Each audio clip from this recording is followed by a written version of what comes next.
Well, welcome everyone. I'm Rick Maurer, and I am delighted to be talking today to Dr. Paul White. Paul and I met at the Copenhagen Change Day, the first one they ever had. We were both keynote speakers. I think it was in 2014, if I'm not mistaken. And I really liked what he had to say about relationships at work and appreciation. And I could tell the people in the audience really appreciated it.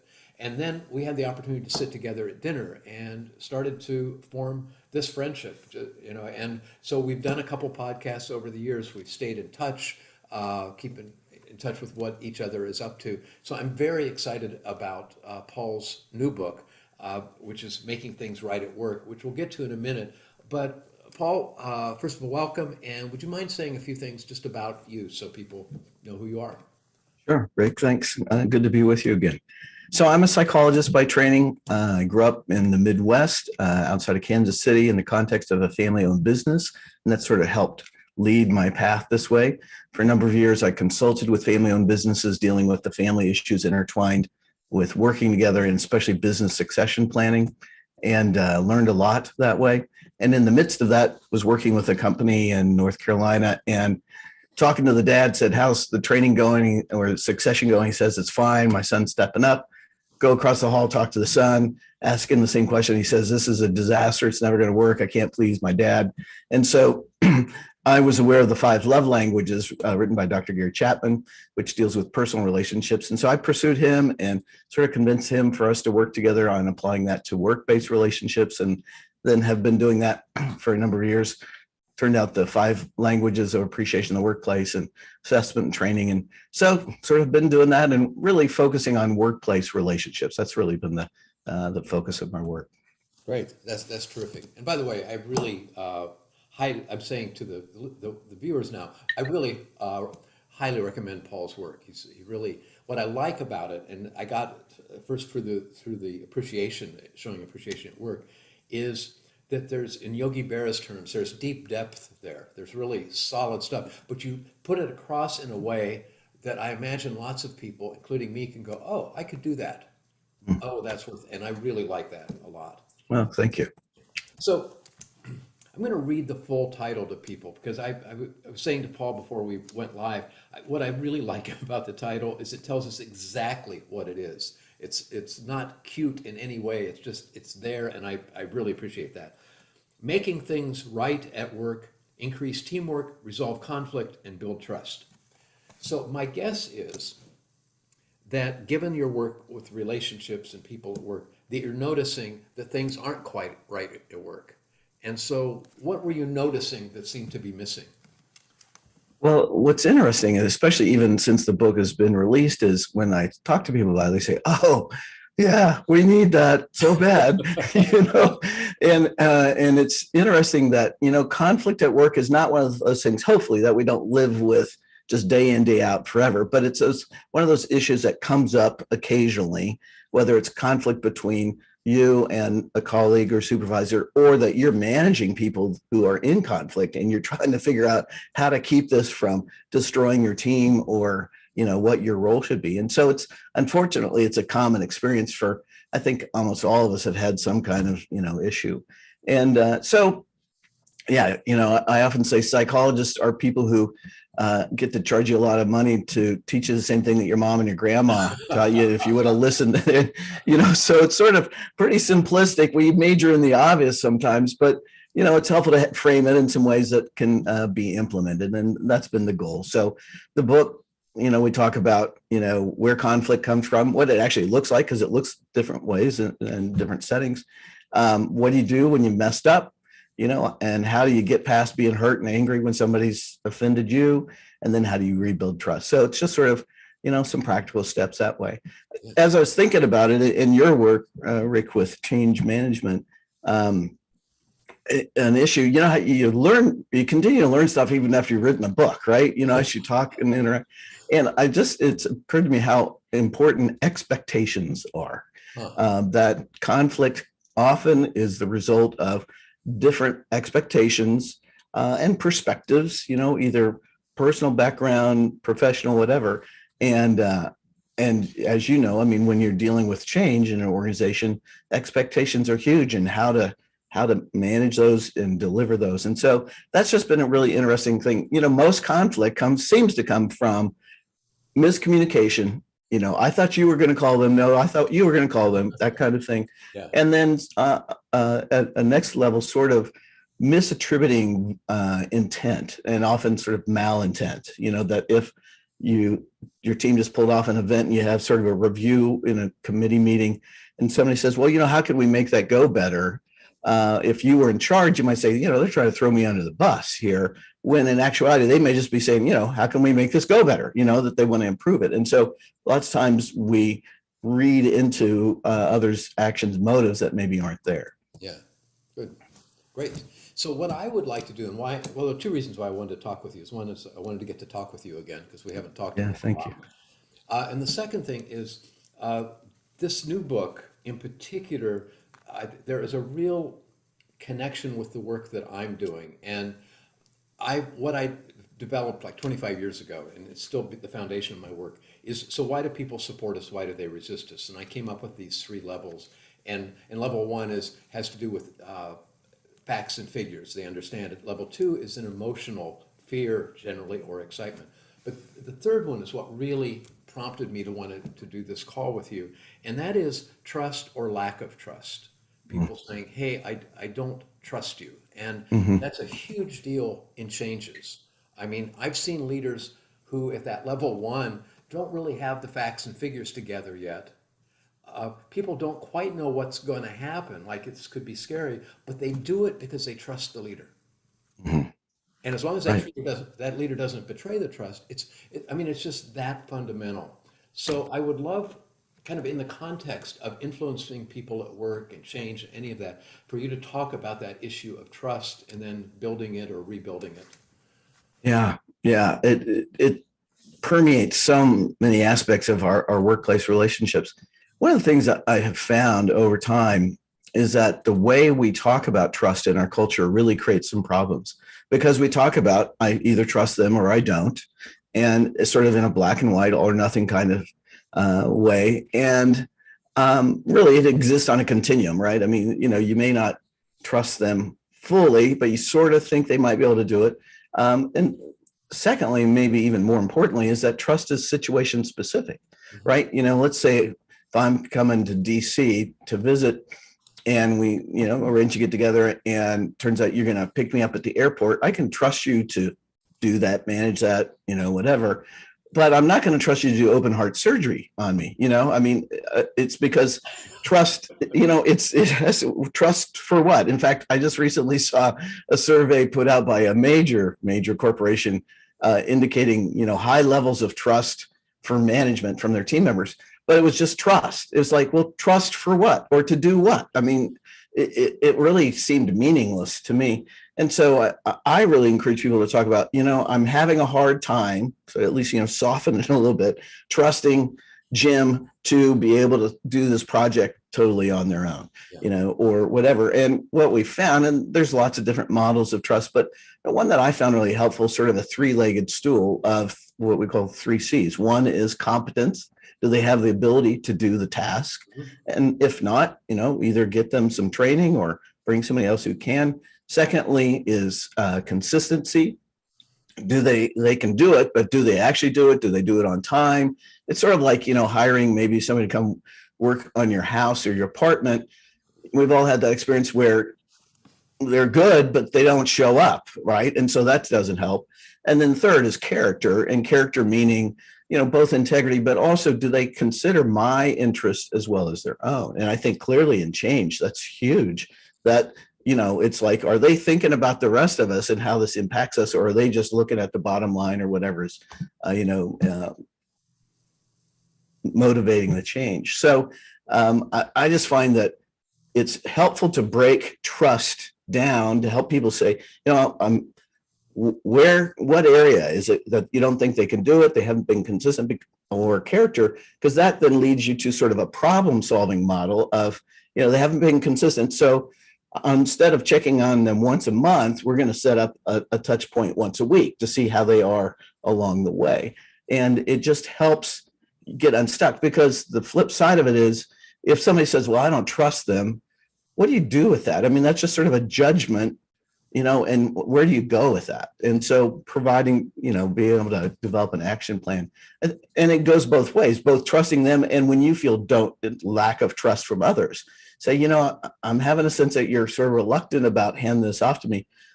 What is it about that? Do you think, I don't know this program, or I haven't been, really reliable in getting my work done the way you want, or you think it's all about me, so I just think it's a helpful concept that, really helps build teams, obviously sort of one-on-one over time. Wow, cool. I'm going to use a visual aid here. This is not the one to take a pause. This is actual visual aid that I think speaks to that. Let me tell the story, and then you can tell me if it seems apt or not. I was invited to give a speech to the finance department in a very large company, and wasn't working on change and resistance back then, so I was just giving a speech on management. And what I didn't realize is the head of the organization had instituted this change plan to get workers involved in decision making, and he left supervisors and managers out of that conversation. Wow. And so you can imagine that didn't go over well. And so and that was still kind of roiling around in the room. And what he did is, prior to the meeting, he went to all the offices and he took some index cards, blank cards, and just said, hey, I'll keep it anonymous, but write down any questions or concerns that you have, because I'd like to address them at the meeting. So first of all, that was a really good move. The second good move is he said, and get it to my office a couple days before the meeting. So what I liked about that is that if he was going to go ballistic, like, what, how dare they say it? He's got 2 days right. to calm down. And then the third thing he did brilliant. He got up in front of people. Now, he could have easily put this information on slides and go, well, there are 5 key points, blah, blah, blah. He didn't. He came in with a stack of index cards. So it seemed pretty clear he's got actually what they said. Yeah. So somebody might say, hey, I forget his name. I'll say, Fred, you quite often you come up with an idea, you're enthusiastic about it, and then everything just drops away after a few months. Mm-hmm. What he would do is sometimes say, you're absolutely right. Here's what I'm going to do. In fact, here's what this prompts me to actually be honest and say, okay, here's what you're going to see by next week. And he right. So as he's going through the cards, you can see, I'm just sitting over the side of the room, people are kind of leaning forward, and then everything had been anonymous up to this point. People started raising their hands and going, but Fred, what about this? So now in a group of 100 people, there's a conversation going on. Nice. And I thought it was beautiful. And anyway, I would love your reaction. Well, I think it ties into the issue about conflict. And one thing I've become aware of is a lot of people don't think in terms of conflict necessarily. I'm not really in conflict, but they note tension, right? There's tension in the relationship or in the office.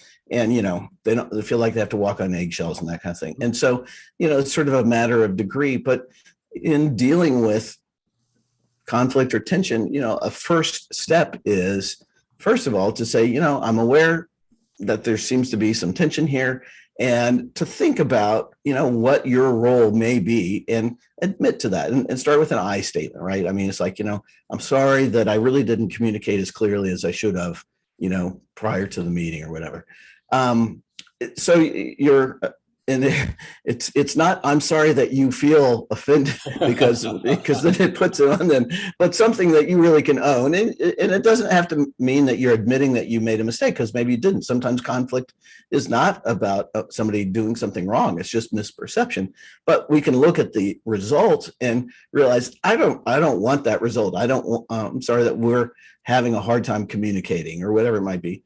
And then, and then if it fits, to admit some responsibility, say, I sort of screwed up here. I didn't include you in the email that I should have, or I shouldn't have said that in front of other people. And then lots of times that just sort of, loosens the tension. It lets the air out of the balloon where you feel like it's going to pop, and then you can talk, right? And there's other steps as well. But, that's just a nice starting point, that if we start with ourselves, try to pay attention to what's going on, And, almost all of us, our initial reaction is, well, they're, oversensitive, or they're overreacting, or they did this. Yeah, probably. But, what are you going to do about it? So just start with what you can do for No, yourself. no, that's terrific. I like that.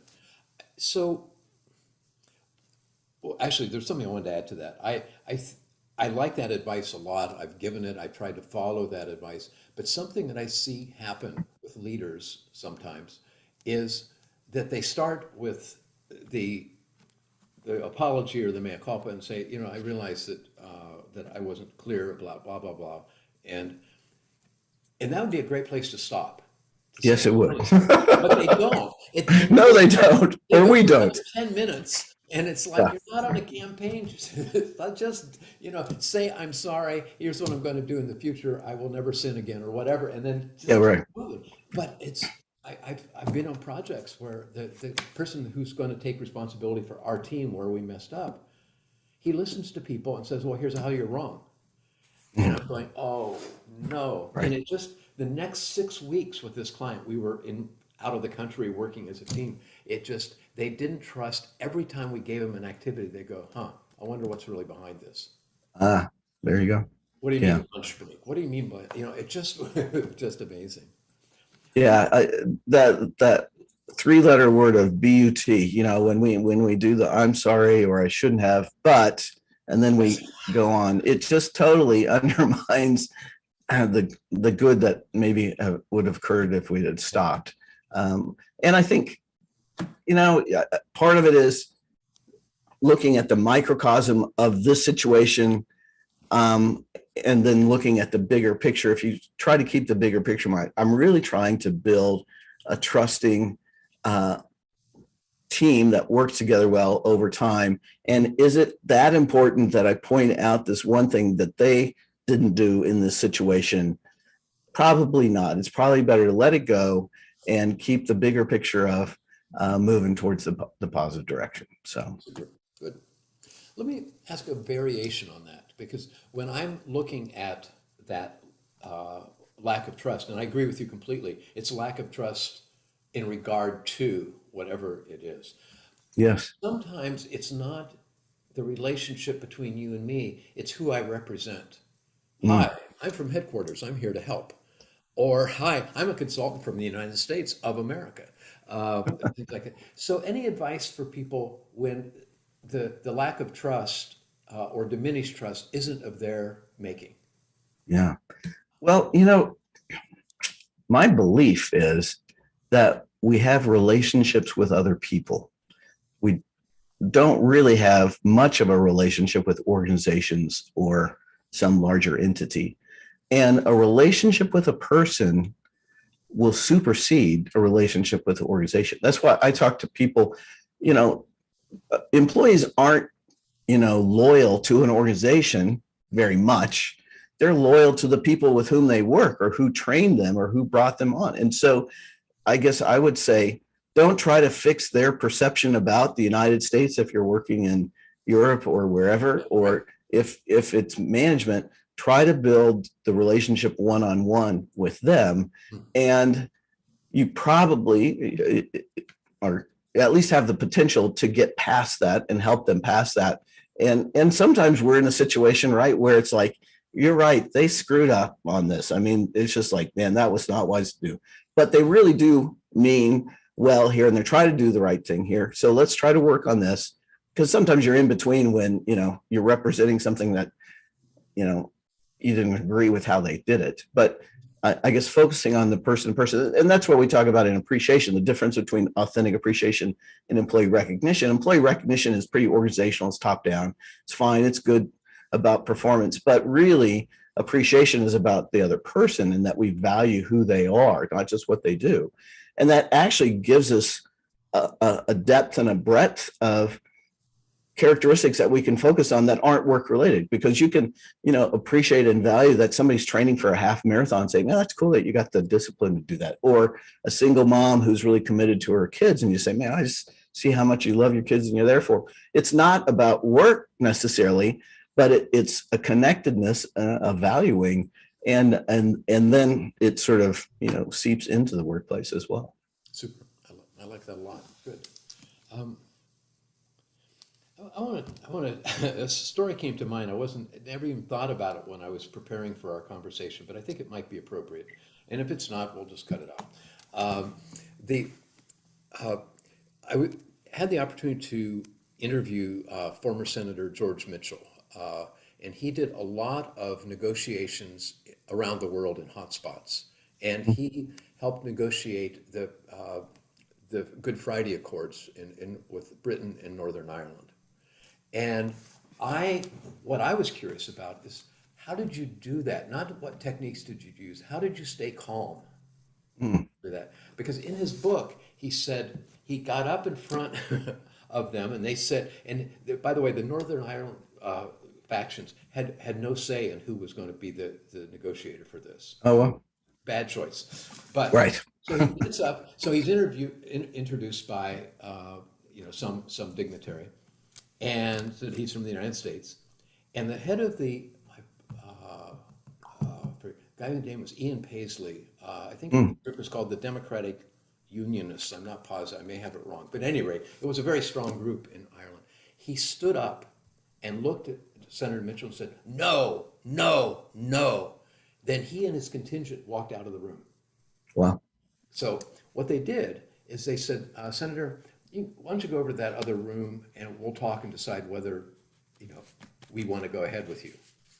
And so so he's in the other room and he's listening, I think for a day, as they talk about him and who he represented. And they're not saying nice things. Right. So for me, I would think, man, you would just, the thought that you're actually going to handle that well after you're accepted just was amazing. And what I was curious about, how did you do that? And he said, Yeah. well, he said, I worked in politics.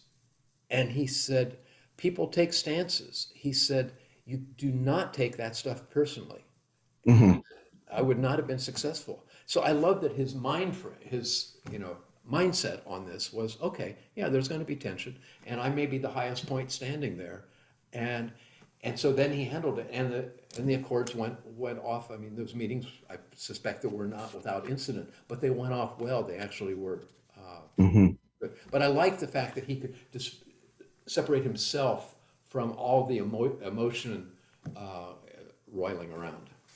Well, and part of that, at least where it leads me, and maybe taking it to a workplace where you're a supervisor and you've got two groups that are upset with each other, whatever, is one, he had to have a sense of comfort with himself that this may not go well and it may look like a failure, but that didn't create his anxiety about that I'm a failure, that this reflects on me. It's like it's their issue, and I'm here to be a tool and a conduit.